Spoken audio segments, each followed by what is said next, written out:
ఈ video last దాకా చూడండి, సబ్స్క్రైబ్ చేయండి. బగారన్నం ఎలా చేసుకోనో వీడియో చూపెడతాం. 1 కిలో బియ్యాన్ని ఇప్పుడు బగారేస్తున్నాం. దానికి కావాల్సిన మసాలా ఐటమ్లన్నీ రెడీ పెట్టుకున్నాం. స్టవ్ అంటూ పెట్టినాం. స్టవ్ పైన మట్టి కంతులు పెట్టుకున్నాం. ఇది కుండ బగార అంటారు.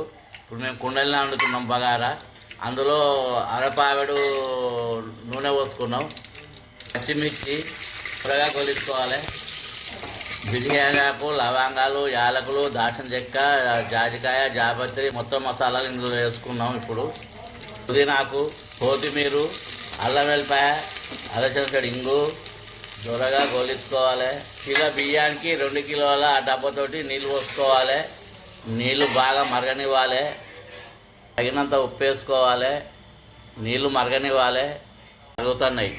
ఇప్పుడు బియ్యం వేసుకోవాలి. ఇందులో నీళ్ళు మరుగుతున్నాయి. బియ్యం వేసుకోవాలి. ఇవి మొత్తం ఇలా కలుపుకోవాలి.